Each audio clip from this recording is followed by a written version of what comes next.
Hey Besties, I'm Clarke. I'm Alana. And this is Bestie Energy.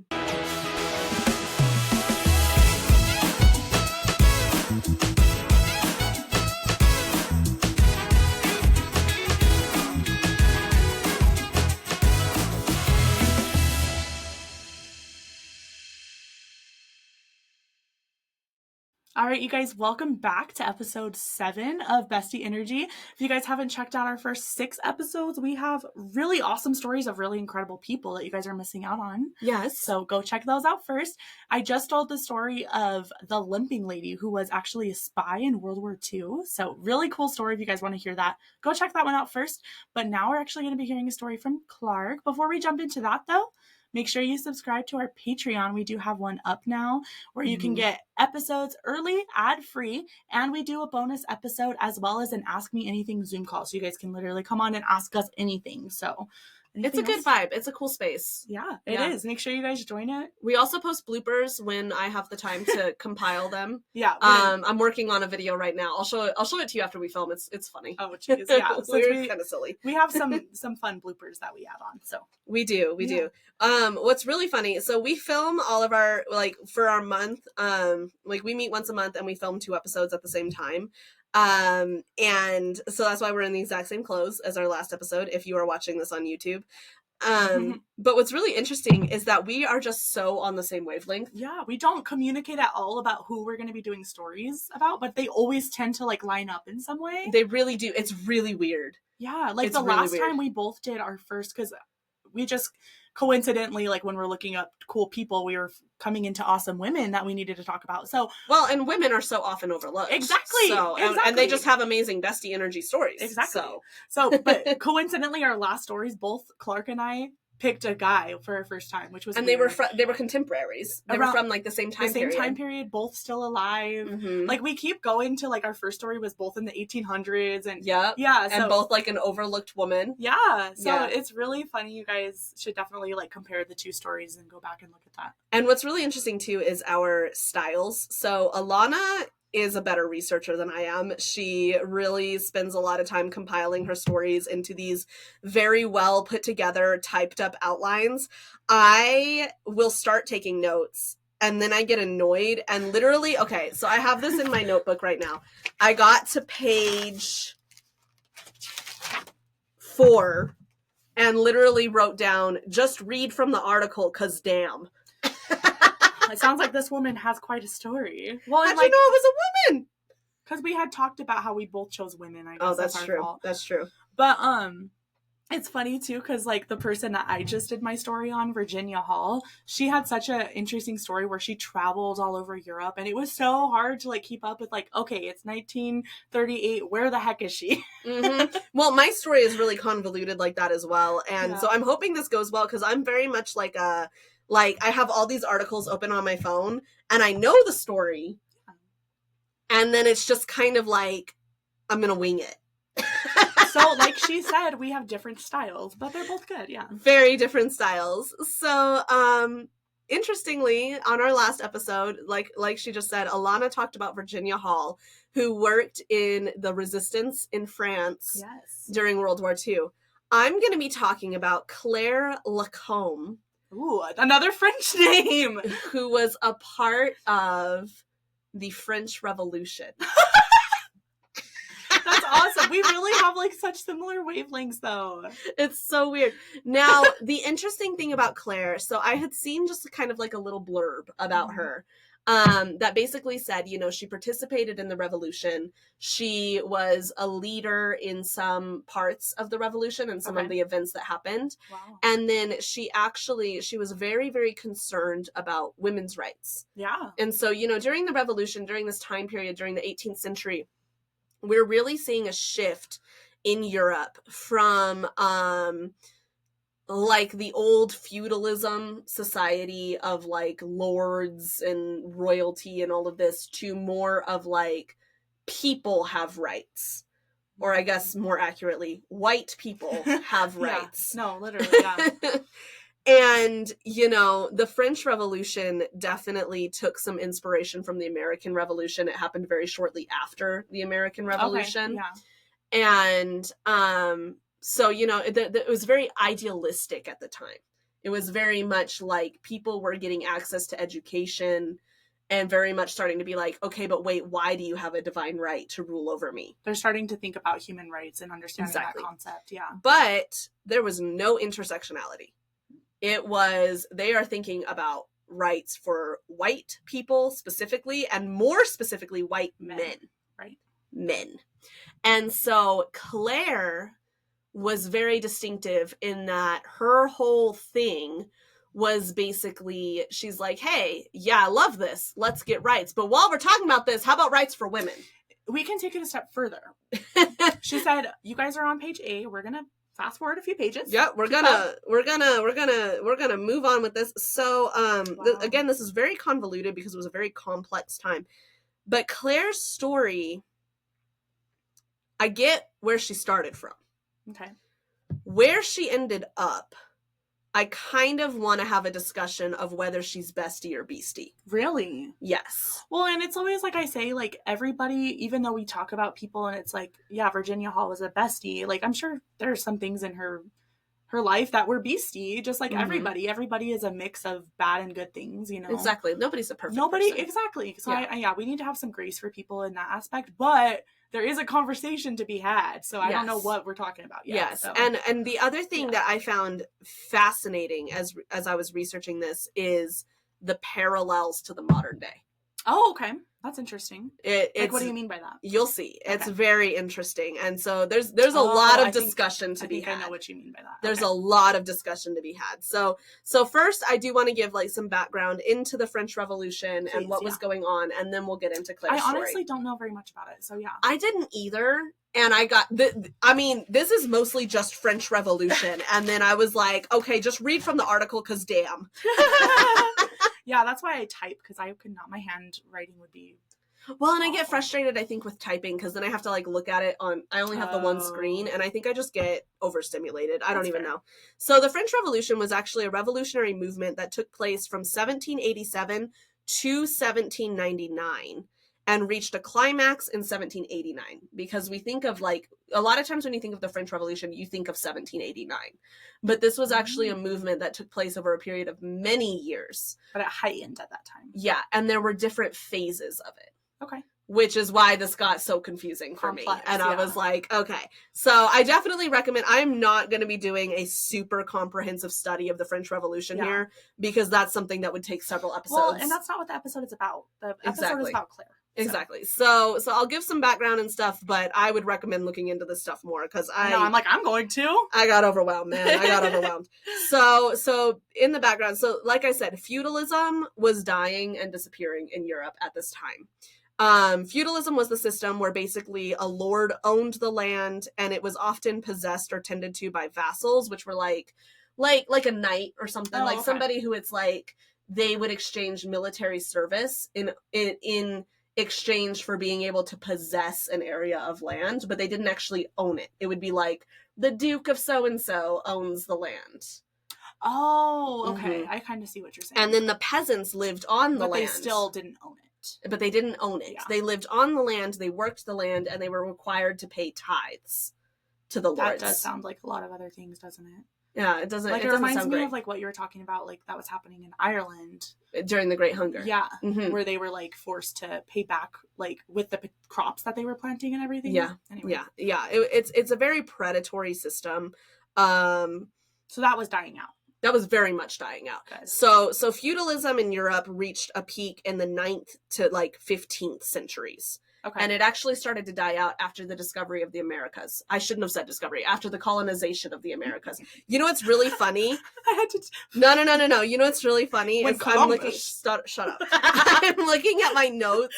I'm literally looking at my notes. It literally says, word for word in my notes, and I rehearsed this, was then started to die out with the colonization of the Americas. And then in parentheses, it says, Can we stop saying discovery? LOL. I will. Alana can verify. It says that. Say.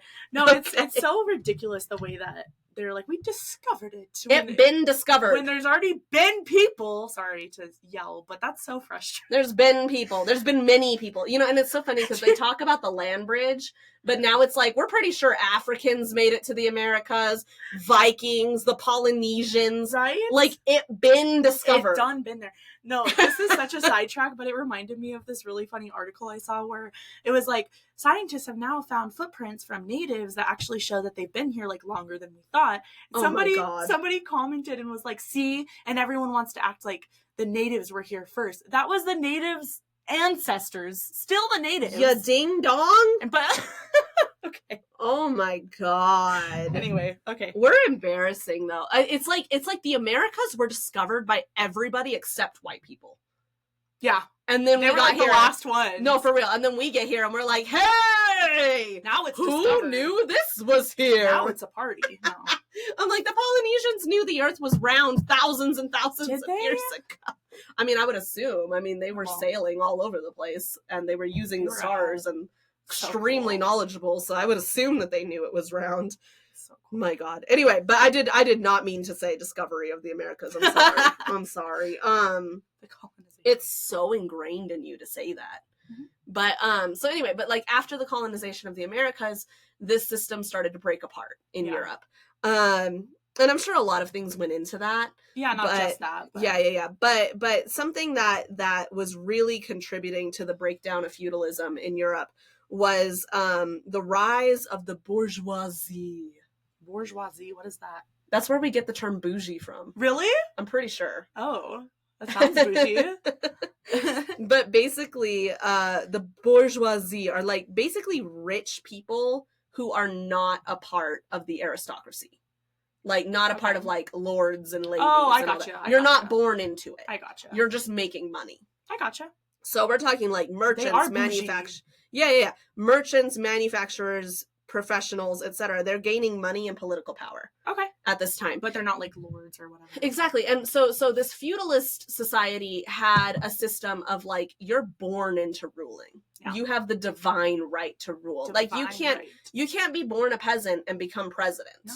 And become king. Of course not. You have to be born into it. Yeah. And so the bourgeoisie is like the rise of people who have economic power. Gotcha. But are not a part of this aristocracy. I see. And the Americas really, really amped up the rise of the bourgeoisie because there was so much opportunity to make money. The birth of the American dream. Dear God. Don't get me started on that topic.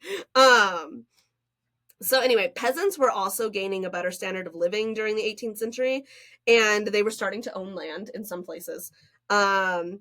And they wanted to get rid of the old system completely and have full rights to, like, own land and etc. How dare they? How dare they? Sorry, guys, I'm turning pages.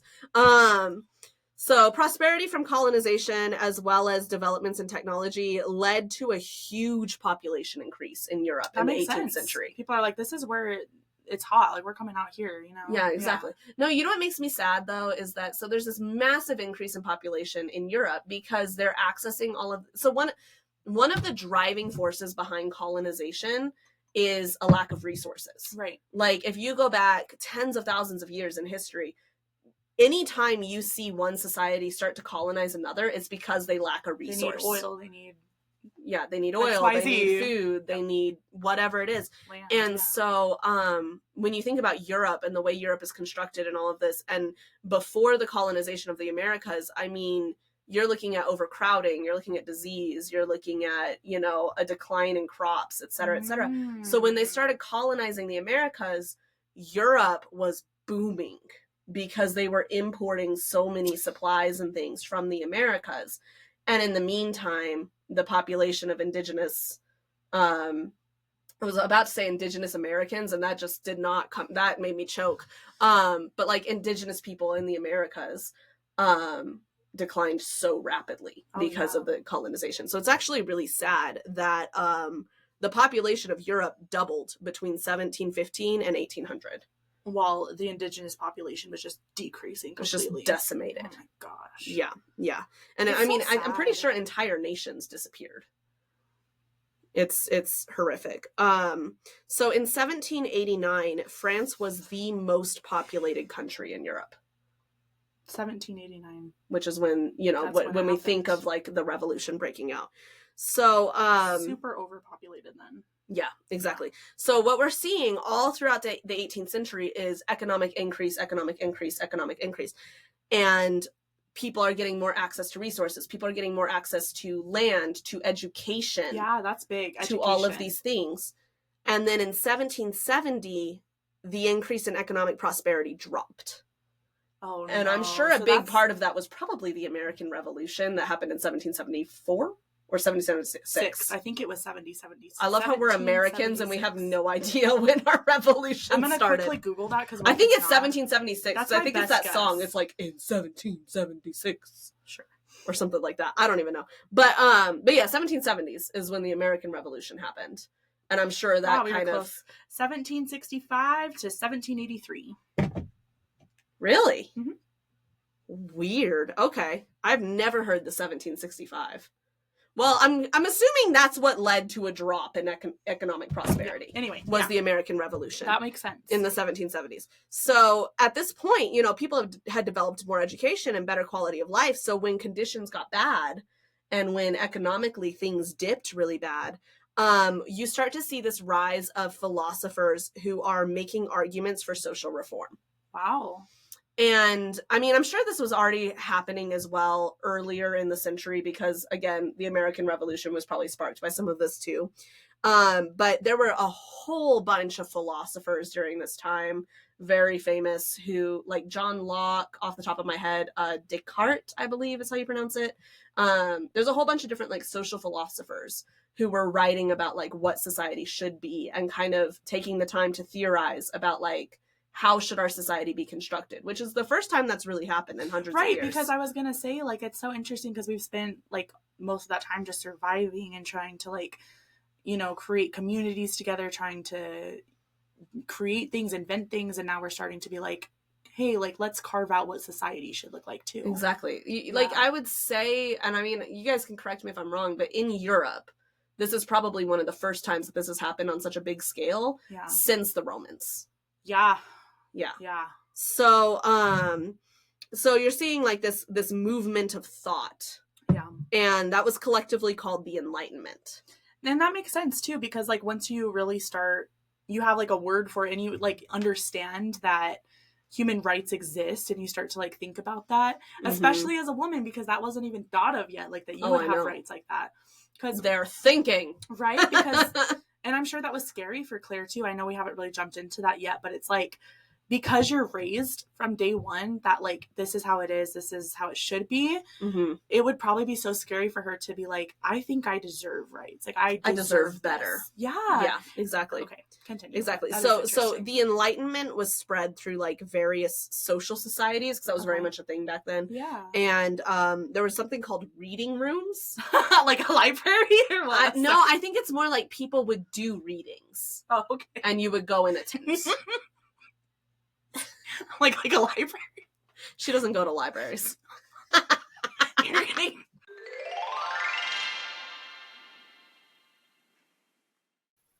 Hello, ad break, since you guys love these. Yeah, exactly. So we are actually going to advertise for the amazing, incredible artist who created our cover art for our Patreon.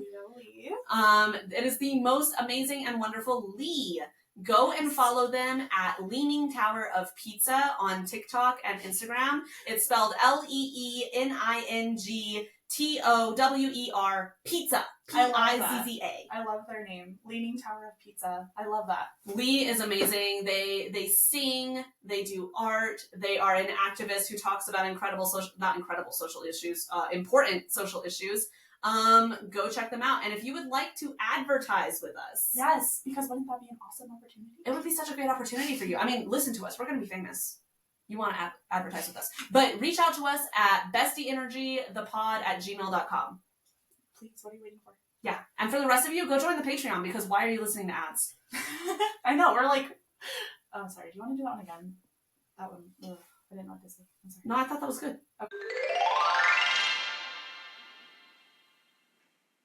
I was trying to defend myself and be like, yes, I do, but that's a lie. I don't go.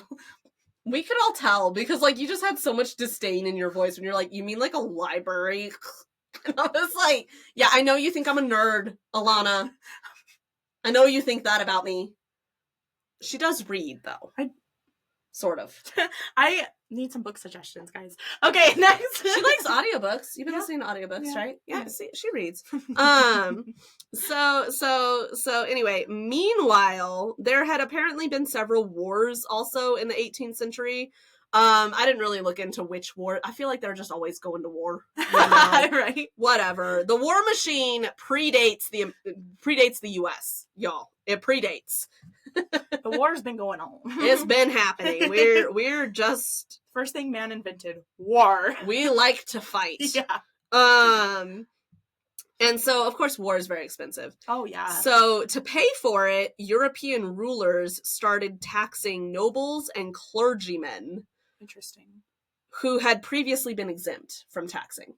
Oh, so they're like, what do you mean I have to pay? How dare you! I am a nobleman. I am noble. Which I'm actually, sure this increase in taxation is what sparked the U.S. Revolution. Really? Mm-hmm. I mean, it makes sense, like, why increasing taxes to fund a war. Yeah. Yeah, so yeah. Then, like, you know, when we talk about it, it's when they increase the taxes on the rich. Right. No, that's what I was about to bring up is I'm like, but they were the noblemen. Like, it's not even the poor people that are suffering here. I mean, well, it is are. the poor. No, they are. I meant. Sorry, guys. It is the poor people suffering. But it's interesting because it's like people don't care until it affects them. Exactly. And I've said this so many times because I feel like this is very parallel to our modern existence, is that it's like where I feel like a lot of rulers and regimes screw up is it's like when you have the people that you are keeping comfortable that are benefiting off of the exploitation of everybody else, it is smart to keep that group comfortable. Yeah, because that's the group that will... Because they likely won't stand up for these other people because it's not affecting them. Yeah. But once it starts to affect them, that's when you see this widespread, like... It's sad. It's so true, though, because it's like, oh, it's not affecting me. That's fine. We can turn a blind... It is really sad. We can turn, a blind eye to that. But it's also true. That's what happens. So now we've basically got a perfect storm. Yep. In France, and these main things, I'm just going to kind of summarize what went into the French Revolution. So one, the bourgeoisie, so like rich non-nobles, wanted more political power and societal respect. I'm sure. I mean, like, especially because they're saying like the other people have a divine right because they're born into it, and you're like, no, I've been working hard. Like, y'all are inbred. Yeah. You get a paper cut and you die. Yeah. Because you're so inbred that you have such intense hemophilia or whatever it is. Mm-hmm. Is that what it's called? I don't know. It's hemo something.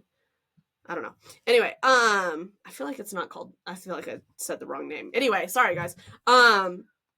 2, peasants were educated and fed up with participating in such a BS system. No, yeah, because now they know, like, I could get better than this. Yeah, exactly. Because it's, it's not the same as, like, in the past. Like, you would see in, like, the 12th century or whatever, peasants, it's like, oh, the king is divinely gifted the right to rule and I'm just a mere peasant. Yeah. And they didn't learn any better. And now it's like they've got access to learning. Knowledge is so much power. Exactly. The printing press exists and people know how to read. Right. Because it's like now if people have a word for human right, they know like they have a word for human rights now and they know that they can have that. Yeah, exactly. Their divine right. Exactly. So 3, the Enlightenment was huge in France. That's probably like the biggest place that the Enlightenment was getting spread around. Especially with such a big population. Yeah. And the people were getting ideas. Mm-hmm. They're getting ideas. The women too. Oh no, not the women. Not the women. They screwed up when they taught women how to read. Right. If you wanted to keep your system in place, you shouldn't have taught us how to read. For real. But then how would we teach our sons to read?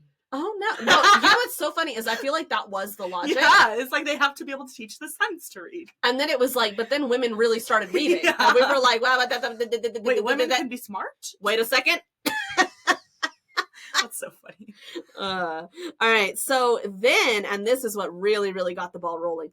1788, crops started to fail in France. Shoot, that's so stressful. So now people are hungry. Yeah, no, that's the biggest way to like make a war spark like that, because it's like you have all of this mixed in with hunger. Not good. Yeah, like I'm just telling y'all, it's really getting expensive to get groceries. No, it is, and you know what?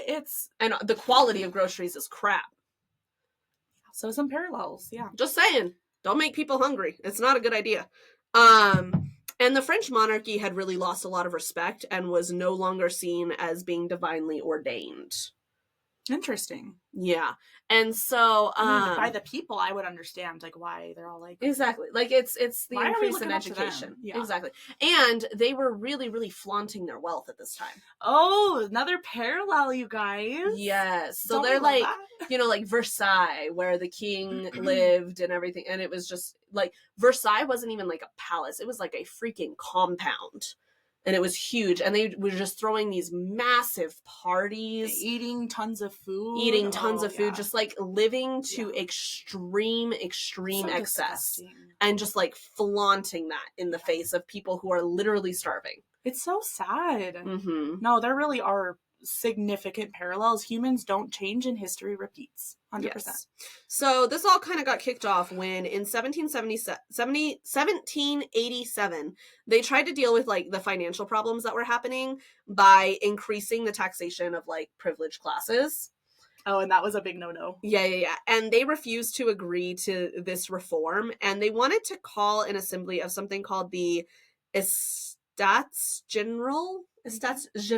I don't know how to say that in French. Which was made up of it was like a 3-part thing, and it was made up of clergy, aristocracy, and then there was the third estate, or the commoners. Okay. All right. So there was a ton of unrest. There was a lot of back and forth. People are calling for reform. All this stuff is happening, and eventually the king agreed to convene the Estats General on May 5th, 1787. They did what to them? I'm sorry? They refused to what? Who refused to what? What you just about? Repeat what you said, because I didn't hear the first I said part. There was a lot of unrest, and there was all this chaos, so the king agreed to convene the Estates General on May 5th, 1789. That's the word I'm not understanding. They agreed to convene? What do you mean? Like call together, like a meeting. I gotcha. Okay. So like we are convening to record our podcast right now. Okay. Yeah, that's just not something I've heard before. Sorry. Gotcha. So so apparently this was something that hadn't been called upon since like 1615. Oh wow. So I don't really understand this, but apparently they would like elect representatives of each of these groups, and then they would like vote on like, we're gonna do this or we're gonna do that. So then they had like a representative for the commoners group, a representative for yeah. Okay. So they're like trying to solve these problems, and the king is a lot of the sources I read said that they felt the king was well-meaning, but again, he's like lavishing this lifestyle, and a lot of this, like there would be like a period of significant unrest. And then the king would be like, okay, we're going to do this. So it was very much like a here fine kind of energy. Kind of like give them what they want, I guess. Yeah, exactly. Yeah. So they held elections for the Estates General or whatever, and they elected 600 deputies for the commoners, 300 for the nobility, and 300 for the clergy. So they now have all these deputies that are doing what? So then now the representatives of each group are going to meet to vote on like different reforms and like what they want and how they want things, because there's all this massive unrest. Everybody's really unhappy. Yeah. And so they're going to like kind of come up with like a plan. Okay. Basically. So they used to get together and like talk about things then. Okay. No, this hadn't been done since 1615. No, clearly. I'm like, wow. This had not been done in like over 100 years. Yeah. So that's how bad things were, though, that the king agreed to allow the people to come together to discuss, is basically what this was. So apparently this group could not decide how to vote, because if they voted by head, like by the number of people in each group, then obviously the commoners are going to carry it because there's more of them. Yeah. So then they were like, well, then let's vote by power. But then the commoners are like, no, because then the clergy and the noblemen are going to walk us like dogs. So basically what happened was the commoners got pissed. And on June 17th, of 1789, the commoners threatened to proceed without the others. Oh. And they basically like declared themselves, they declared themselves the National Assembly, which is like they declared themselves Parliament, basically. Okay. And like on June 20th, royal officials locked the commoner deputies out of the meeting halls. Oh my gosh, that would start a revolution. For real. Oh, I'd be mad. I'd be coming yeah. with the torches, you guys. No. So everybody's pissed. I'd be like, open the door! So then, oh no, they like went in and like occupied. They're Holy like, crap. absolutely not. So on July 9th, the king again gave in to all of this unrest and all of this rage and anger and pushed the nobles and the clergy groups to join the National Assembly. And it was, they did, and it was renamed the National Constituent Assembly. So this, from what I can gather, this is like a parliament. It's like a group of representatives who are going to vote on the issues and then like work with the king to like install changes. Okay. I don't know. I understand. Yeah, but it hadn't been done in a very long, I don't think this had ever been done. Yeah. And so it's very new. So it was difficult for me to understand while researching this. And then I have this written in all caps. I just see. Stop reading my notes. No, I just saw one word. So in all caps I wrote, but then the dumbass gathered troops to dissolve it. So again, the king is very much like, here, fine. Here you go, fine. And so he's like, yeah. All of you just convene, da-da-da. So then he starts gathering up soldiers because he's going to dissolve this National Assembly that's been created. Oh my gosh, make up your mind. Well, because he doesn't want to relinquish any power. Yeah, obviously. So he's trying to like give the appearance of like, yeah, you guys can vote on things, yeah. And then he's just like, you know what? I'm tired of this. I'm going to call in some troops and we're just gonna cancel this. Y'all don't need to have a voice. No, I'm sorry. I'm trying to think of what to say, but I can see why they were getting together. Yeah. And they were like, we're done with this. So this is July 9th, July 10th, 1789. Yep. July 14th, 1789, and July 14th is Bastille Day. Oh, okay. A Parisian mob stormed the Bastille, which was basically this massive prison where people had been just unfairly like thrown in, you know, they weren't being treated right, all of this. This is kind of similar to like kind of how I was just talking about my story. There was like a little prison escape thing. Okay. Yeah. So they like, this was like a giant mob. Wow. Stormed the Bastille, freed prisoners, killed people. It was really like, wow. If you can picture pure chaos, absolute pure chaos. The king tried to dispel the unrest by showing out to the people and being like, I recognize the sovereignty of the people, blah, blah, blah. And apparently he wore the tricolor, you know, the French flag, the like red, white, and blue that they also do. Where did the red, white, and blue come from? I feel like so many countries are red, white, and blue. Everybody, yeah. But I guess that was like the colors of the revolution. I'm not totally sure on that. So anyway, he like wore an outfit that was like their colors and stuff to like represent them and was like, yes, I recognize the sovereignty of the people, blah, blah, blah. He sounds dumb. No. But at the same time, peasants outside of Paris and like in all the provinces are like, fuck the lords, sorry mom, are like going after the lords and like rising up against them. Because you guys are just flaunting your wealth when we're starving. Yes. Yeah. So after this, this is where I started to get like frustrated because it's very, very complex. Yeah, it goes back and forth and back and forth and back and forth. It's years of things. Yeah. Yeah. It's like years and years of stuff. So the National Constituent Assembly met on August 4th and declared an abolition of feudalism and tithing. On August 26th, they published a document called the Declaration of the Rights of Man and of the Citizen, which declared liberty, equality, inviolability of property, and the right to resist oppression. For men. For men. For white men. Specifically. Specifically for white men. We had to start somewhere. We had to start somewhere, I suppose. But it's just chaos, because this is in 1789.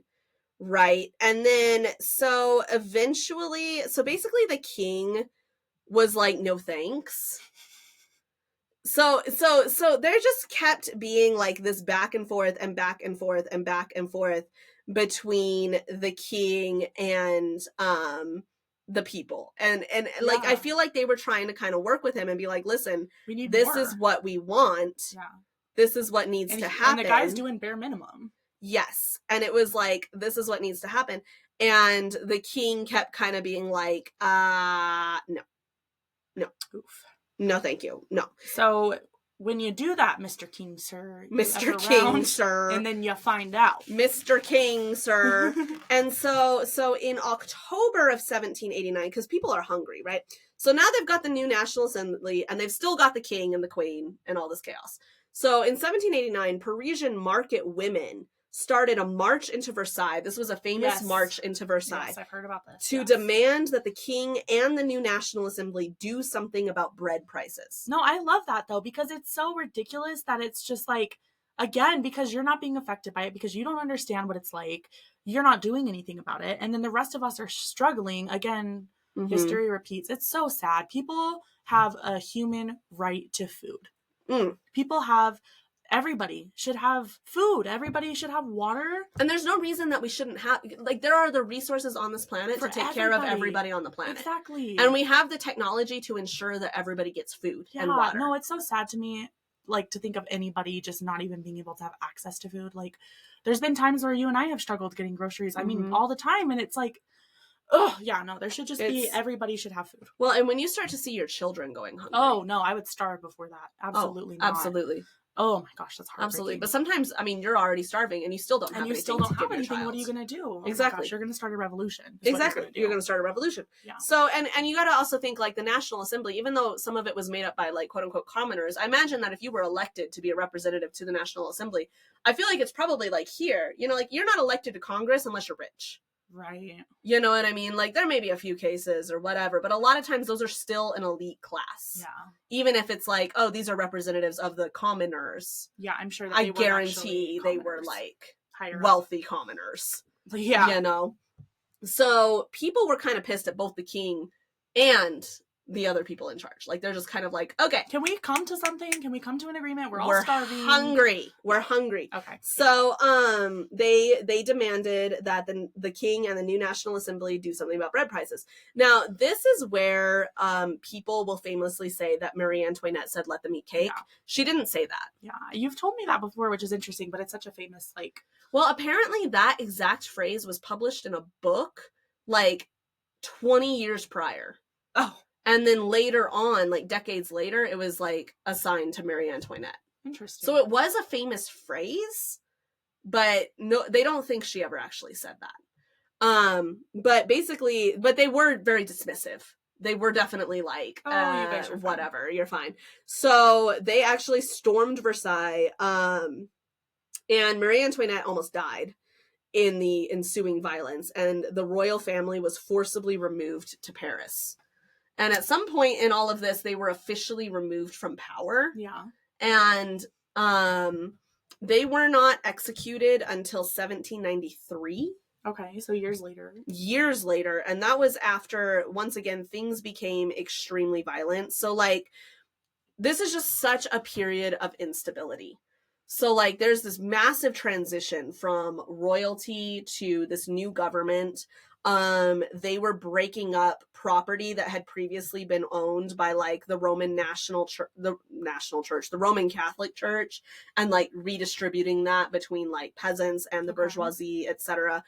There's just a lot of chaos happening. Yeah, no, that sounds like a really scary time to live in. Just like so undetermined. Like, you don't know if you're gonna be safe. You don't know if you're gonna have food. Well, and then in the meantime, like there's other, you know, after the royal family was kind of removed from power,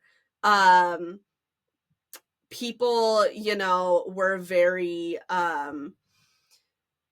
in the rest of Europe, people were like starting to take notice. Rulers were starting to take notice. I'm sure and scared, they were kind of like, wait a minute. We don't want this happening to We us. don't want this to happen to Make us. sure your people can eat food. Oh no. So in September of, I believe, 1792, there were some famous massacres of over 2,000 noblemen Holy cow. Like, people were done. They were fed up.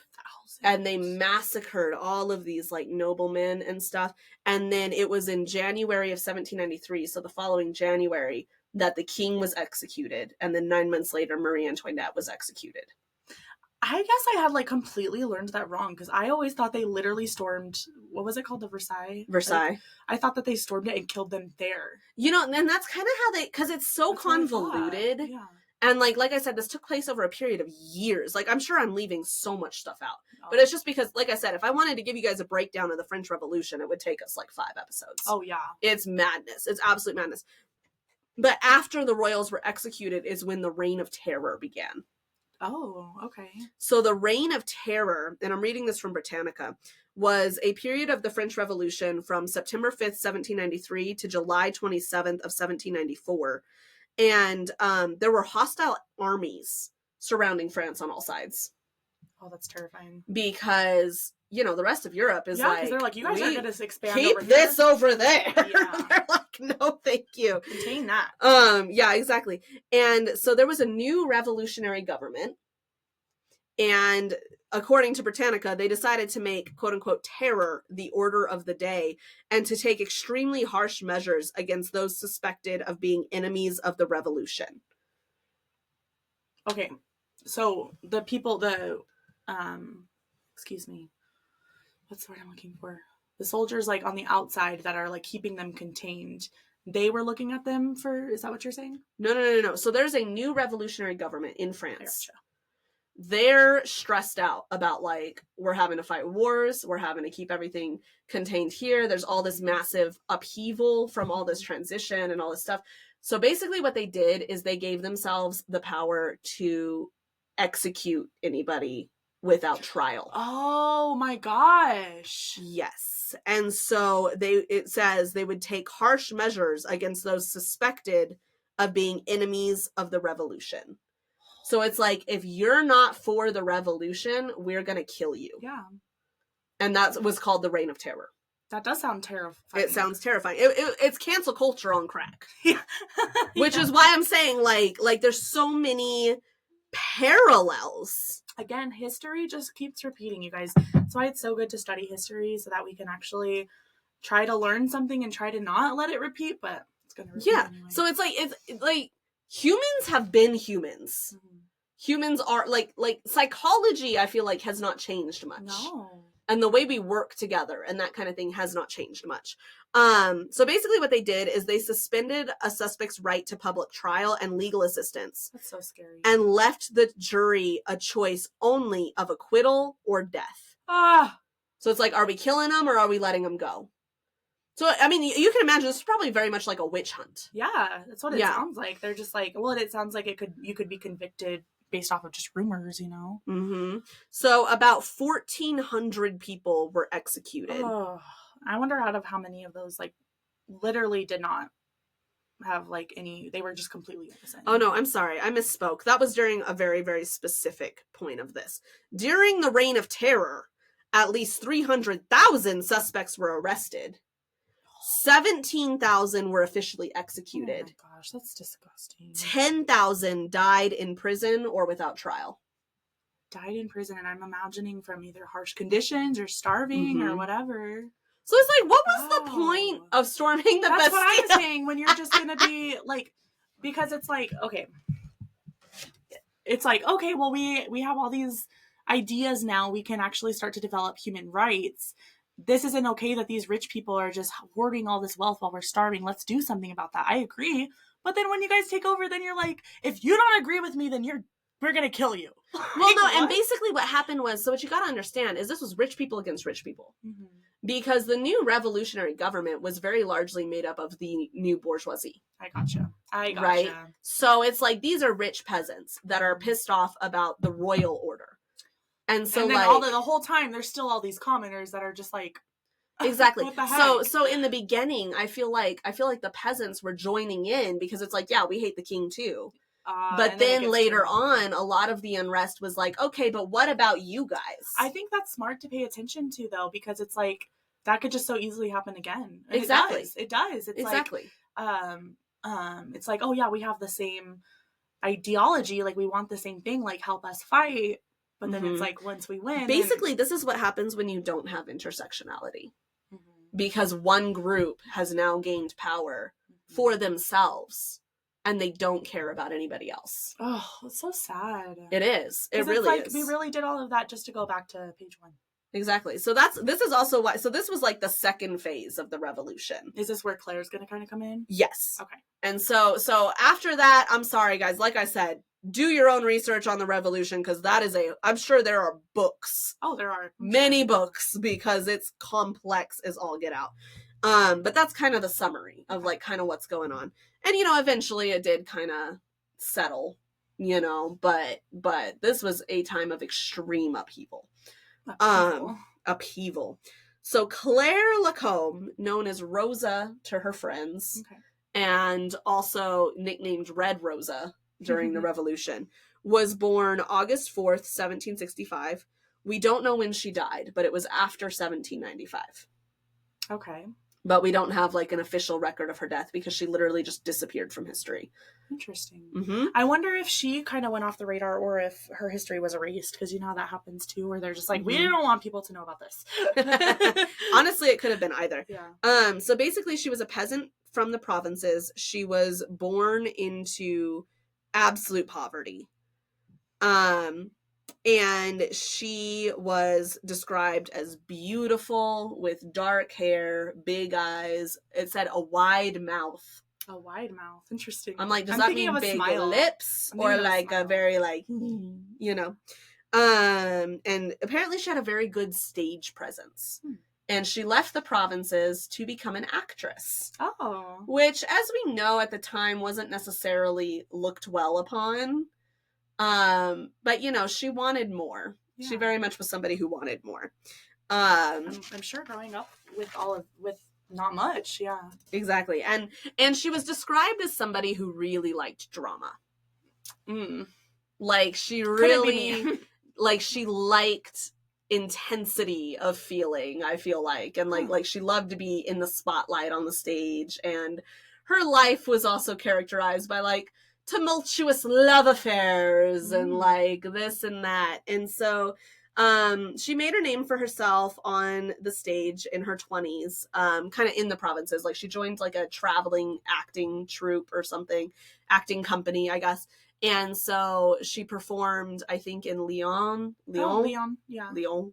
That's actually, it's funny that you say that, because Virginia Hall, again, she was very commonly in Lyon in France. Yeah. Anyway. Yeah. So she was doing well for herself, and then she ended up in Paris. And unfortunately, when she got to Paris, her acting career didn't really take off there. Okay. But she ended up in Paris in 1792. Wow. So this is smack dab. Oh yeah, right before the Reign of Terror. Yeah. Because it was after they had already stormed Versailles and like they had already executed them and everything. No, they hadn't executed them yet. They were executed in 1793. Yeah, but they had already taken over. Okay. So the royals are kind of out of power. There's a new revolutionary government. So she better be supporting that revolutionary government, or she gonna die. Well, not quite yet. The Reign of Terror didn't start until 1793. Okay. So in 1792, there's still very much like revolutionary ideals. Okay. And all this talk and all this stuff. As she was very, very drawn to the revolutionaries. And actually, what I forgot to say earlier, I'm sorry guys, I know it's such a convoluted story of the revolution, but in 1791 there was a new constitution put forth. So I think that was when the king like officially lost power, was in 1791. And in the Encyclopedia Britannica that I was reading, it said that despite their role in the March on Versailles and the overthrow of royal power, women were disregarded and not considered active citizens in the new Constitution of 1791. Of course, yeah. So got to do something about that. Yeah. So now after this new Constitution, like I already said, like the conflicts between classes were now characterizing the revolution. Okay. Because it's like, the bourgeoisie are kind of now in power. And people are like, okay, we still can't afford to eat. Yeah, this didn't do anything for us. Yeah, like... Nice for you. That's great. I'm glad you guys took over Versailles and got rid of the king. Cool. Can we lower bread prices? Perhaps. So Claire had an absolutely fascinating life once she arrived in Paris. And again, this is kind of convoluted, so I'm going to kind of try to skip over some of the, like, there's so many different groups that she was a part of, and it's confusing.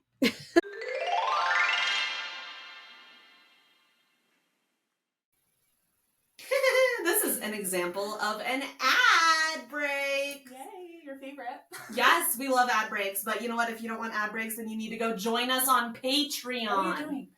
Yeah, why are you here listening to ads? This is such a waste of time. But if you would like to join the Patreon, it's patreon.com/bestierebellion. You will get all of our episodes early, ad-free, plus a bonus episode every month. And I am very active in that group, so you get to talk to us. Yes. What are you doing? Why are you still here? Why are you here? Why are you listening to this? Nobody likes commercials. Go away. That was good. I want to like say it first on this one, and then you can talk about that.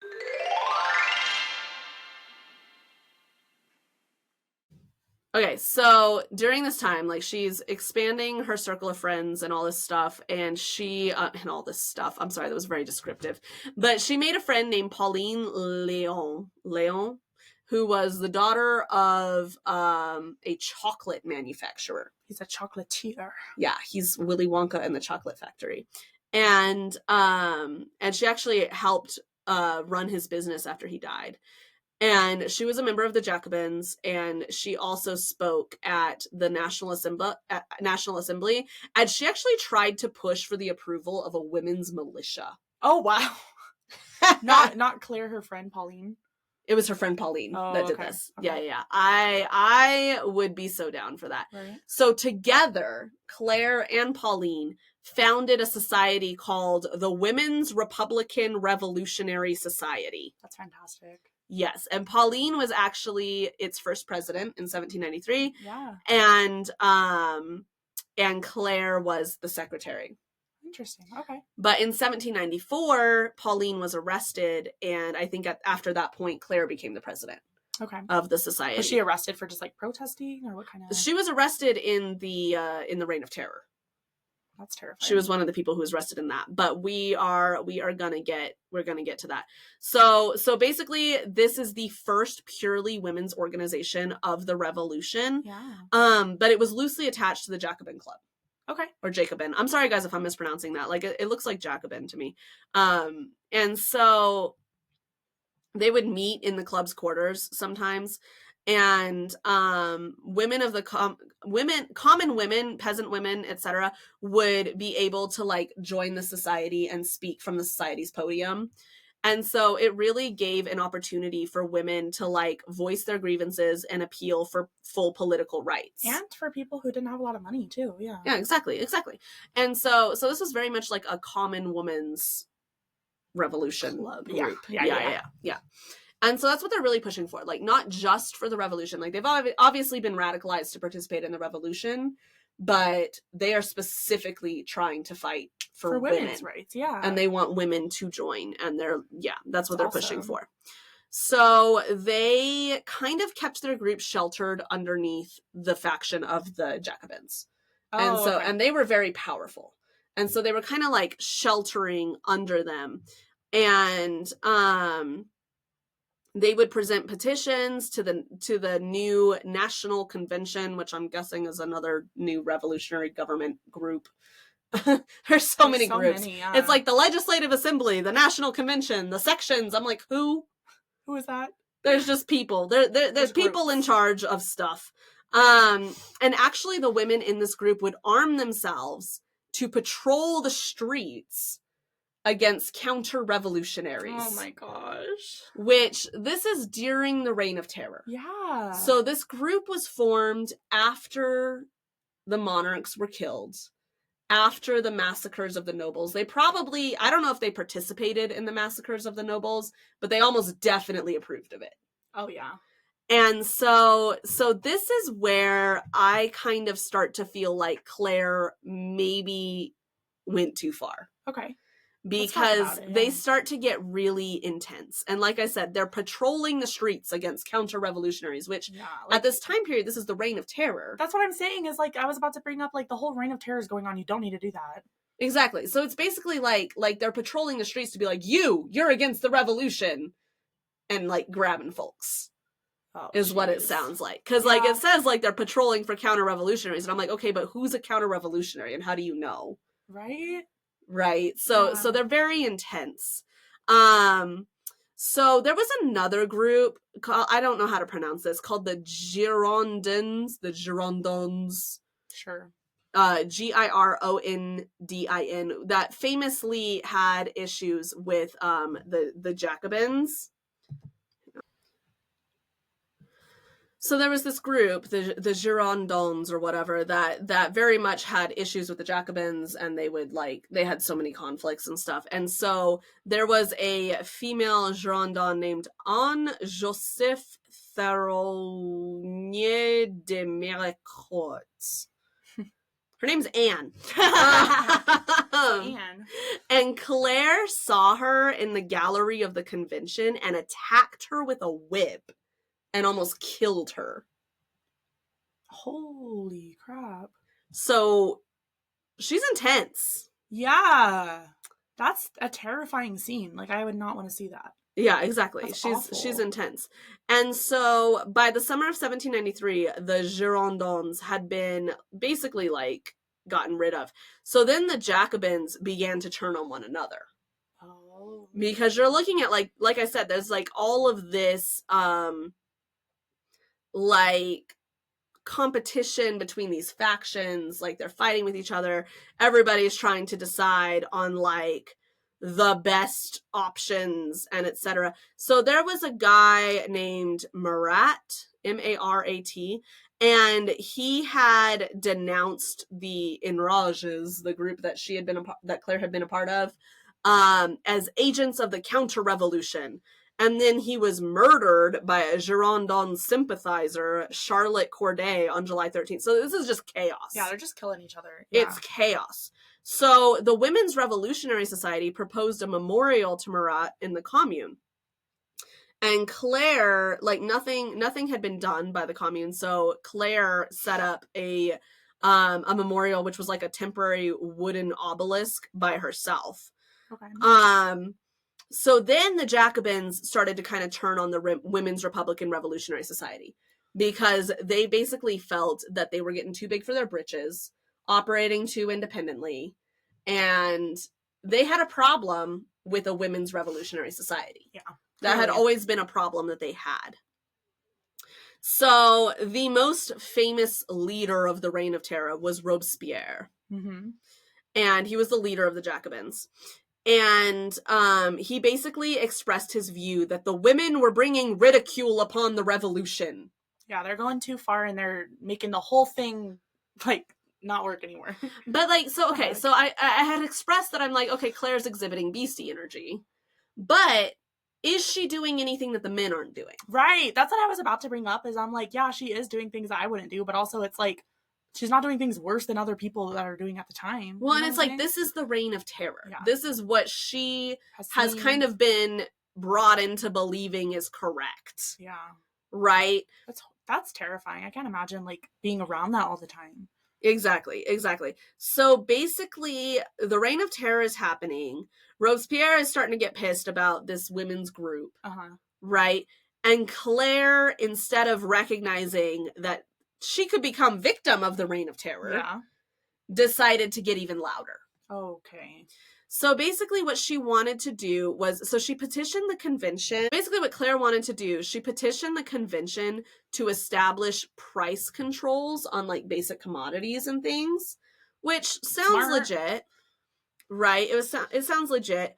And at this point, the Women's Republican Revolutionary Society was starting to become like more increasingly denounced by these other like revolutionary factions. Okay. They're like, no, get out of here. Get out of here. We don't like you. Get out of here. We don't want it. And Claire was getting blamed constantly for everything. Okay. So anything that this group did that everybody else didn't like, it landed squarely on Claire. Okay. So a lot of people, I'm sure, are starting to not like Claire. Yes. A lot of people are not loving Claire right now. And so even Francois Chabot, who was a sometimes friend of women's rights, limited women's rights, literally attacked the group and said that the group had attempted to secure freedom for counter-revolutionaries. Oh my gosh. So there's just a lot of hearsay happening, a lot of pointing fingers, a lot of blame. Everything is madness. Everything is chaos. Some called for her arrest, and then Claire and her supporters counterattacked that by calling for the arrest of the wives of absent counter-revolutionary. So, like, men who had been identified as counter-revolutionaries that they hadn't been able to arrest, she's calling to arrest their wives. Holy cow. So it's just getting hot. It's just getting hot. It does sound like a witch hunt for sure. So she eventually managed to persuade the convention to decree that all women must wear the national cockade, which I think is that tricolor, and influenced the enactment of the law of the maximum, which basically placed price controls on key goods. And I think that's really good because that's what they had been needing for a while. Because we hear from the beginning where they're like, we just need to afford bread. Well, but then here's the thing. So imposing the maximum price of goods and that kind of thing actually made a lot of Parisian women desert the society. Desert Claire's society, because market women from the beginning had been a massive force in the French Revolution, right? Right. Sorry. If we're doing that, I'm gonna do it too. Yeah. So they had been a massive force in the revolution, and they were the ones who had led the March on Versailles. Yeah. So market women were, they originally, I think, supported Claire's society because they're like, yeah, women. Right. We're doing it out here. But when she influenced the imposition of the maximum, that actually negatively affected their profit margins. Okay. Because now they couldn't, they didn't do anything about the cost of goods. They did anything. They controlled what you could sell goods for. That makes sense. So now their profit margins are getting cut into. So they just left. They're like, and they blamed Claire and the Women's Society for it. That's really hard too, because there are some really important things that Claire's fighting for that need to be done, but then it's these things are getting in the way and making it complicated. I think this is a classic example of getting too idealistic. And getting you're no longer being practical. Mm-hmm. You're kind of going off the deep end. I understand what you're saying. Yeah, I can see why at the beginning you were like, she kind of tapered off at the end. Yeah, she kind of, I'm not really sure what happened here. So basically, then Claire started demanding that the commune conduct inspections and enforce the law and punish violators severely. Oh my god. So I'm like, you're becoming what you hate. That's what I'm saying is I'm like, you're kind of going back to page 1 where what were we fighting for in the beginning? No, exactly. And the commune at this point hated the Women's Society. So, Claire's coming in, she's opening her mouth and stuff, and they're just like, yeah, shut up. And sometimes I wonder if some of this history has been rewritten. Oh, that's a ton of history has been. I wonder if Claire really was this radical. Mm-hmm. Or if, like it said, it's like they were putting all this blame on her. Mm-hmm. They're like, you're, being counter to the revolution by being too much. And I wonder if this history is true. Yeah. So market women came into the commune and complained that members of the Women's Society were indecently wearing men's clothing in the streets. But then this is what they were claiming they were doing, was forcing all women to wear the cockade and the red bonnet of the revolution and carrying loaded pistols. Which, okay, wearing the men's clothes and carrying pistols, fine. But you're forcing them to wear something. If they were doing that, I'm not with it. But again, I do wonder if any of this has been rewritten. Yeah. Because the other, the little blurb that I had read about her was basically that, she had founded this women's society and was eventually silenced. They forced the shutdown of this society. And so these are all the reasons basically given. To why they shut it down. Is that it's everybody was just disgusted with her at this point. They hated her, all of this stuff. And it just makes me wonder. It makes me wonder too, because history's lost, history's rewritten in certain ways all the time. So yeah, that would make sense that they're trying to discredit what she was fighting for. Mm-hmm. Yeah. And I feel like her going around supposedly trying to force market women to do this or do that does not jive with what she was quoted as shouting later that year in October. Apparently she shouted to the Jacobins that she still believed in the people and that she would rather die than make deals with robbers and traitors.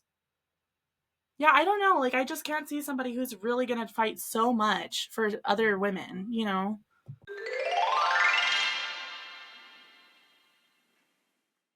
Hey besties, Clarke here. I know, ads, ew, but I wanted to plug our Patreon for you guys again. Did you know that if you sign up for our Patreon at www.patreon.com/Bestie Rebellion, you get an extra bonus episode every single month, and you also get every episode of Bestie Energy early and ad-free. We also post bloopers on there from when we film our TikTok videos and when we film our podcast episodes. It's a really good time. And we also do a Zoom meeting live every month with all of our awesome patrons if you want to join. So go head on over there, check it out. It's a good vibe. It's a good time. Thanks, besties. Bye.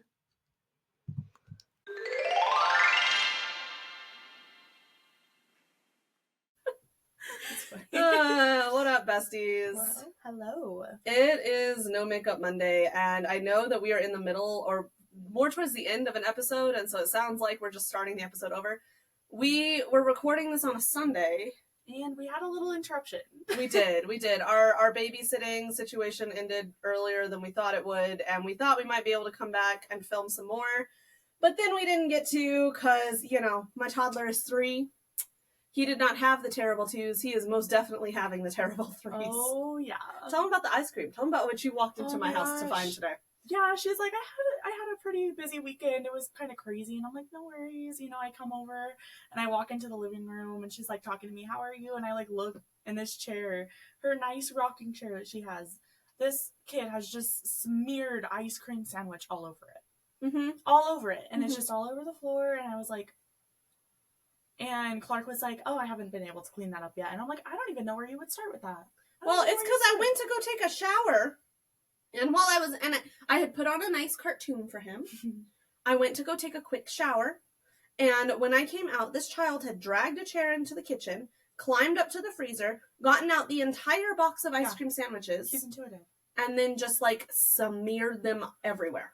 There was one time when Clarke and I were in her bedroom and then we just hear some movement and we're like, what is he doing? When it gets quiet, that's how you know that something's going wrong. Mm-hmm. And we hear him just open the little container of lollipops and he comes in and brings one in and he's like, Mommy, I got a lollipop. Yeah, he's like, got the lollipop. That's more how he said it. No, and for the record, we weren't just abandoning him in the other room. He wanted to watch his show and we wanted to watch Bridgerton. And we were still watching him, clearly. Yes, I was like, what is he doing? The doors were open. He had access to us, but he had his cartoons and we had Bridgerton. He wanted to watch dinosaurs. He wanted to watch dinosaurs and we did not. No, we did not. Not again. Not again. So where were we? Let's kind of like...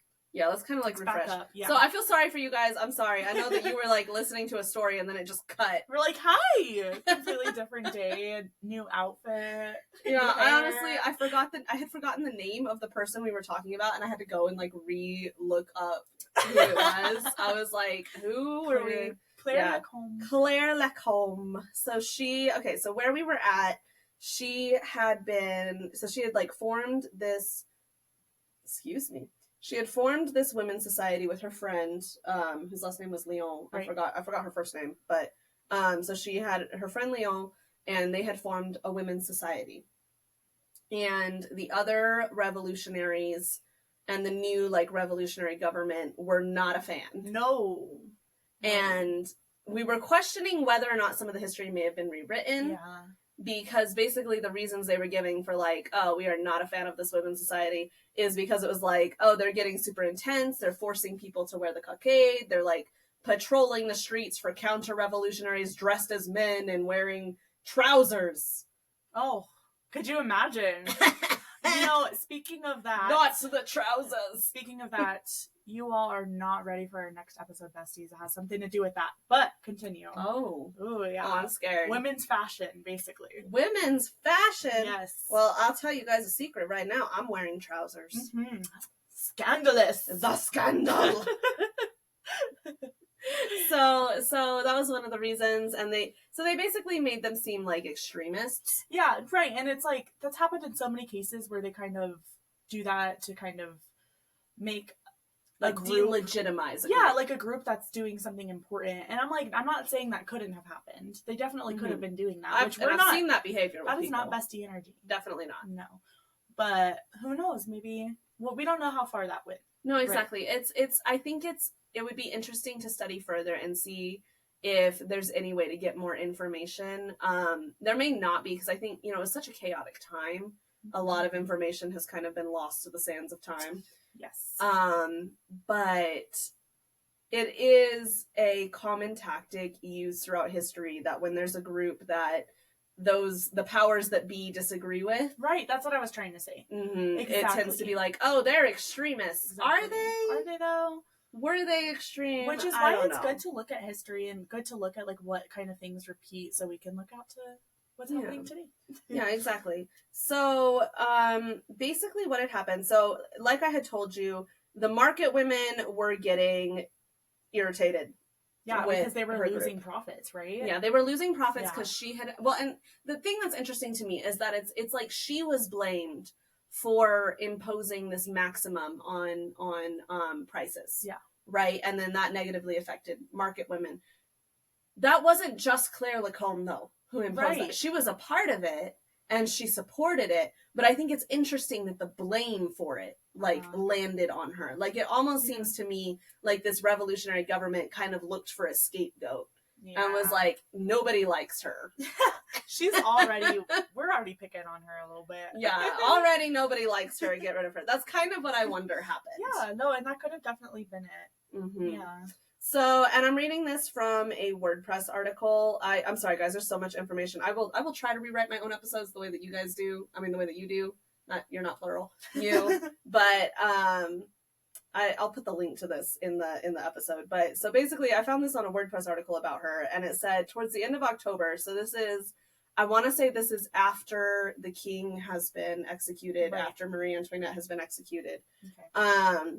A group of drunken market women stormed a meeting of the society, attacked the members, and attempted to destroy the society's symbols. Oh. And apparently, like, a man had, like, intervened on behalf of the society, and he got beaten with a wooden clog. Like a shoe? Like a shoe. Like a shoe. Someone took off their shoe and took care of business. No, that's so interesting. People did wear wooden clogs, like, ugh.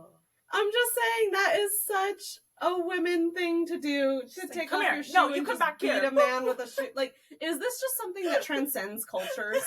Yes. Like, women taking off their shoe and whacking somebody with it. It's a rite of passage. It's how it goes. It's Did mom ever hit you with a shoe?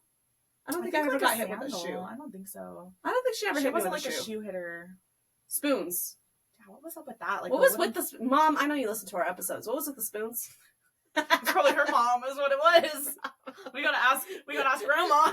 I just remember I'd be being sassy in the kitchen or something, and she'd just turn around holding a wooden spoon, and I'd be like, oh. No, I think it's whatever's convenient to you. TV remote.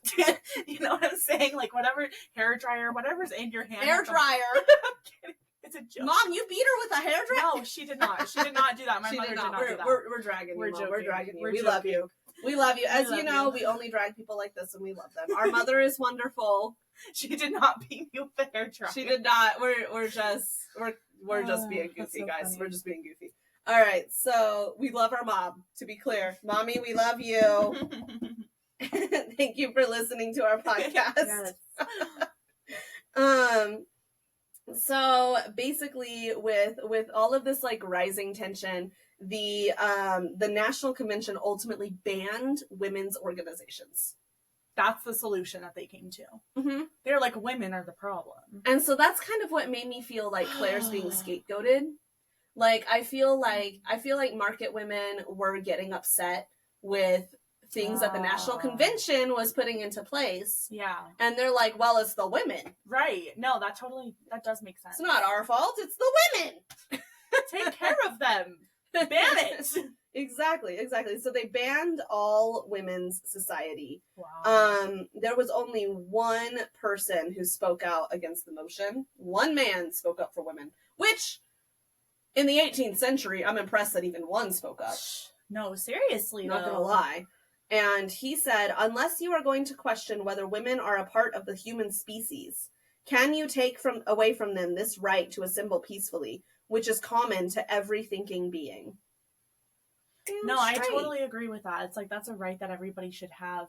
And I can't help but, like, I know we keep being like, I don't know if this history has been rewritten. We don't know. You know what I mean? Yeah, exactly. But, like, with Claire, like, if that is how it went down, it's kind of like, why did we have to get to that extreme point? And I'm not blaming her for it all being banned, but I'm just like, why did we get to that point? You know what I'm saying? Well, and then they made it like a quote unquote moral issue is what they claimed it was. And they basically said that if women could keep to their prescribed roles and remain at home, the republic would prosper, and if they did not, it would perish. Wow, what a time to live in, and that totally sums it up for you right there.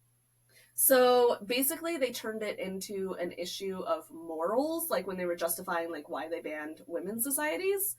And what they were saying was that women needed to stick in their prescribed roles and stay at home, and that like that's the morality, like you need to stay at home, and if women could just stay home, prescribed, yeah, stay there, stay in your place, yeah, then the republic would prosper. But if women left their homes, the republic is not going to prosper. That's a pretty common theme that we see quite a lot against women, where it's like, if you would just stay in your place, take care of your men and raise your men, then we would all be fine. And anytime like anything kind of like goes kind of like crazy, they all, as we see here, they're blaming the women for it. It's very easy to like they find one of society's scapegoats to be like, it's your fault. That makes sense. Yeah, I see what you're saying. So it's like, and I think that really especially speaks to like the power that women have collectively. Like when we choose to go out and join movements and that kind of thing, those movements prosper, and those movements are successful. That's so true. They want us to stay home. They're scared of that. Yeah, exactly. They're scared of like our power. Although to be clear, we're not saying that women should not, like if you choose to be at home, that's a different thing. Yeah, that's like not... well, and it does speak a lot of volume, like the power that women do have. Like, show some respect to us. Like, if you want us to stay at home, like have some respect for the work that we do at home. Yes. That's a whole other conversation. But yes. No, I think I have a whole rant about that. About like how people expect women to stay home, but then they don't want to respect the work. Right, that's exactly, like, they're like, stay at home, but then that's just your duty. That's what you're expected to do. You want like a gold star? Yeah. It's not hard. Yeah. Listen, my weekends are more challenging than my weeks. When my son goes to daycare, I breathe, like, I kind of go, it's like spending all day at home with a toddler is rough. Yeah. And I commend any woman who's capable of doing that. Especially with like multiple too. Oh my gosh, that's so much. Yeah. Anyway, sorry, kind of a left turn there. But yes. Anyway, we took kind of a left turn there, but yeah. So basically, scared of the power of women, they're telling women to stay home and that they don't get to be a part of the government or the revolution and stuff. And okay, sorry, this is another little rant. I also think it's very interesting that in times of crisis, society wants to lean on women and use women. So like during the revolution, if women were participating in the revolution, they're like, yes, get in here.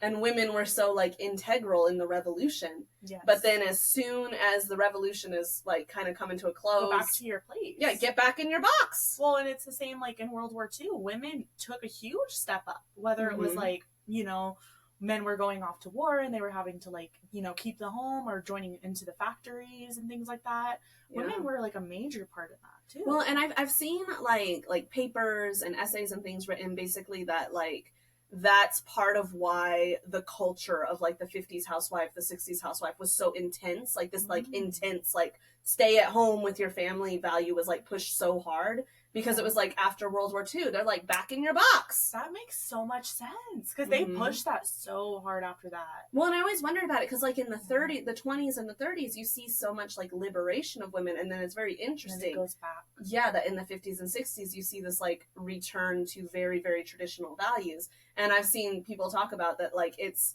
kind of like a counterbalance, like it's a counteraction of what happened in World War II. They're trying to tell women like, back in your place, the men are home, go back. Wow, thank you for your work. It's funny that show that we like Call the Midwife. Yeah, I haven't watched it, but I have heard about it. You've watched a couple episodes with me and Mom. I haven't. I haven't, but okay. I don't believe you. I literally haven't. Okay, well, we're gonna watch it anyway. But no, there's online. Like, I feel like that summer that I was living with you guys, we watched Call the Midwife like every day. You guys were watching that a lot, but anyway, we're anyway, sorry guys. Sister fight, but no, but like, there's this one line in it where she was like, in the middle of the war, they needed all of us, and then as soon as the war is over, it's back in your box and don't say boo.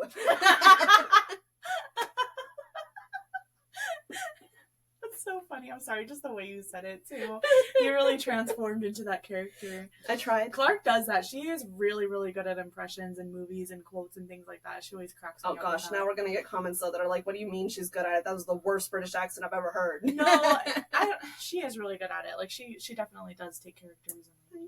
Thank you. So anyway, back to Claire. So basically, they tried to appeal the law. They tried to like protest this new law and all this. They were not successful at all. And then, okay, so you remember how I said that Lacombe and Leon were like the two friends that started this group. So there was some drama here. Ooh, as there always is. There's always drama. I forget the man's name. Oh no. Leclerc. So Lacombe, Leon, and Leclerc. There was a man whose last name was Leclerc. Okay. And when Claire first came to Paris, she and Leclerc dated. Oh, it's really going to be like a love triangle. Oh, it is. Yeah, of course it always is. So they were a thing.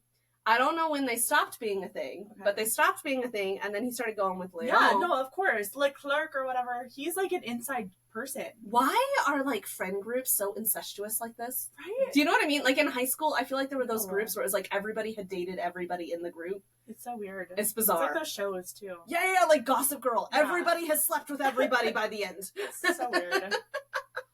So anyway, so he started going with Leon and then ended up marrying her. Ooh. So they were married in November of the previous year. Okay.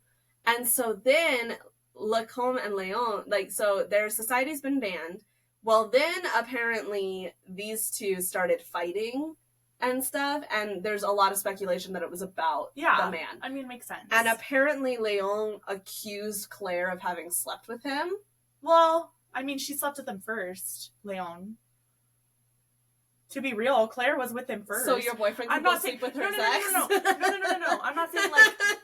You're saying, like, after they got married, they did it again. Yeah. That's what she's accusing him of, like... Sorry, everyone. I was saying, like, back in... I thought she was upset because she was like, you've had him before? And I'm like, you knew that when you dated him. I see what you're saying. No. She basically accused her of, like, having gotten with him after they were together. Gotcha. That would start some fights. Yeah. So they were not united. And so, basically, that was kind of, like, what's considered, like, the final death toll of their women's society. It comes down to a man. Are you kidding me? Of course it comes down to a freaking man. It just made me think of that. I'm sorry, we're so scatterbrained today. That made me think of that TikTok sound that's like, a white man? No! I haven't heard that. You haven't heard that sound? Oh, I have to show you those videos. They're so funny. No! Everybody was playing them after Biden was elected. Everybody was like, a white man? No! Not again. I'm sorry. I'm sorry. I'm scattered. It's Monday.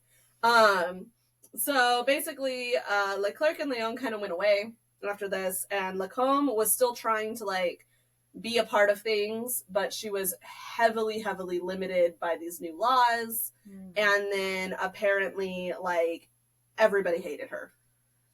Oh, Claire. Yeah. What a life. Pretty much everybody hated her. So then, not long after that, in 1794, both Lacombe and Leon ended up being imprisoned during the Reign of Terror. Because of that? I don't know if it was because of that. It was probably something small. Yeah. It was. I guarantee there was something that they like.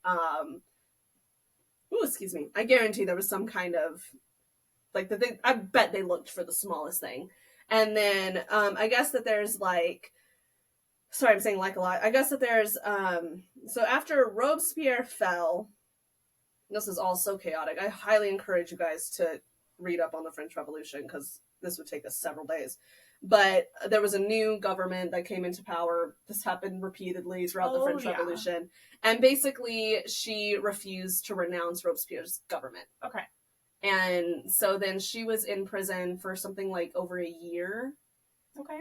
And there were other prisoners who were in prison with her who basically said that, like, she had become very mousy and very quiet. That's pretty sad. And that she had, like, kind of just been a little bit defeated. Yeah, that's what it sounds like. Mm-hmm. She was not executed. So the last memory of her, the last account that we have of her is that she was released from prison. That's good. It's good that she wasn't executed. And she disappeared into the crowd with her head held high and was never seen again. Well, I hope she went on to live a happy, peaceful life. I hope so too. I hope so too. And it's a really sad kind of close to her chapter because she did spend 3 years of her life fighting hard for people's rights. No, and it's sad that she ended up being, like, described as so mousy and defeated, and it really sounds like she was broken down at the end a lot, so that's pretty sad. Well, and I mean, I can't blame her, and see, that too, for me, because like I said, so we have this account, I kind of want to have this Bestie or Beastie conversation, because we have this account of her that it seems like she was an extremist, and, like, went off the rails, and was like, everybody needs to be a part of this, everybody needs to be wearing this, everybody's a counter-revolutionary, all of this. But I wonder if that's true, because the new government was facing a lot of backlash and a lot of stuff, and it does seem to me that they used her as a scapegoat. It would be easy for them to kind of rewrite that history. Exactly. Yeah. Like it seems to me like they kind of put it on her, and it was like, yeah, Claire was the extremist. Yeah. Not us. She's the one. Yeah. And then banning all the women's societies and all this stuff. And that's so sad that was the response too. And I think that would defeat you. Yeah. You know, that you've given so much. And I mean, even to the bitter end, she wouldn't renounce this government. No, yeah. I'm sure there was a lot of people who blamed her. Like you said, everyone just hated her at the end. And so I think it's an interesting story of, like, a woman during a time when women were not respected and were not in positions of power. And the way that she put her life on the line to fight very hard for freedoms. And then the very people that she fought with turned on her. No, it really does sound like that. It's really sad that the ending turned that way. Like, I'm glad she ended up, walking out with her head held high, like you said. And like I said, I hope she found a happy, peaceful life. Just because there's no written record of it, that could be good. Yeah, honestly, it's probably a good thing. Yeah, that probably means that it was chill. Yeah. She's like, I had a peaceful rest of my life. And I hope she went and got her man and, I don't know, just, like, lived on the beach. Yeah. No, seriously. I hope she did what she wanted to do. But that's a hard thing to do too, when everybody just doesn't like you and you feel like the world's against you, and just to keep standing up for what you believe in. So. Yeah, exactly. So some interesting things that I found out about the French Revolution since studying this and that kind of thing. Did you know that, I don't know what specific museum it's in, but did you know that one can go and visit and see the actual guillotine blade that killed Marie Antoinette? That is so cool. Oh, that's I'm sorry. Like, we have it. That's so interesting. Like, you can go look at the blade that cut off Marie Antoinette's head. I don't know how to feel about that. We also have her... Well, that's so cool. Yeah, she's like, I love it. And I was just, like, looking at pictures of this thing, and I'm just like, damn. Crazy. Like, I'm just imagining that thing. I'm like, that would be so scary. That's terrifying. But then, okay, so then we also have her wedding dress. Have you seen that thing? No. Oh my God. I'm gonna, guys, look it up. Guys, look it up. Bear with us for a second as I show Alana Marie Antoinette's, as you guys are listening to this wedding why don't you guys dress. Do a quick searchy and look it up. Oh too. My God. Look at that thing. Oh, hips. It's giving, like, the Queen of Hearts. You know how, like, she had, like, the hair of the she's Queen very of much designed after. That makes sense. That makes so Marie much Antoinette. sense. But no, I mean, look at that nonsense. Look at that monstrosity. Which queen was it? I think Queen Victoria. What are you doing? I'm just clicking through. I think it's Queen Victoria, who was, like, super short. I think she was, like, 4'11". Like, look up Queen Victoria's dresses. If you look it up, you can, like, look up the dress next to a person and, like, how they're standing next to her. She was a shorty. Let's see. And you don't mean that in the context of, like, hey, shorty. Look at that. What? She was super short. She was like 4'11". Oh my god, she was tiny. She was little. She was a little old lady. Okay, anyway, I'm sorry, guys. I'm sorry. But yeah, no, so they have... So Marie Antoinette's wedding dress, they really tried to convince everyone she had them birthen hips. Those, I know, that's what I was thinking like, of. Excessively. I was literally, like, looking at that. I was like, did they make doors that she could get through? Like, what the hell? I just wonder, like, actually, I kind of need that because, like, think about it. You're walking in the grocery store, people be getting too close to you. Oh my god. I just need, like, a whole hoop around so people do not get close to me. I hate people she's wise, guys. She's wise. I'm like, back up. Let's bring back the hoop skirt. Yo! See what I'm saying? Like, give me some space. No, but listen, I've worn a hoop skirt before, and I challenge you to try and pee in that thing. Wow. I don't know what they did. Although, I'm not gonna... You know what I bet they did? Because they didn't have underwear the way we do. I feel like you just go stand in a corner somewhere and just let it go. Because it's not going to get on your dress. Okay, no, we're not going to think about that. Okay, I'm sorry. Oh my gosh. Anyway, the other thing that you can see, this one's actually kind of sad. They have the, like, mummified heart of her child in a jar. It's awful. Yeah, that's gross. No, that's literally awful. Yeah, it's gross. It's gross. And that's pretty much it. That's pretty much it. Wow. I think at some point I might do some kind of series either on my YouTube or on my TikTok about the French Revolution because it is fascinating and I would love to get into like the details of all these nitty-gritty twists and turns. Yeah, no, it's... But for the purposes of Claire Lacombe's story, we don't got time for that. No. We don't. Her story was dramatic enough as it is. So exactly. Hope you guys enjoyed this episode, though. I definitely did. Yeah. We love you, besties. I hope you have a beautiful and blessed day. Bye. Bye.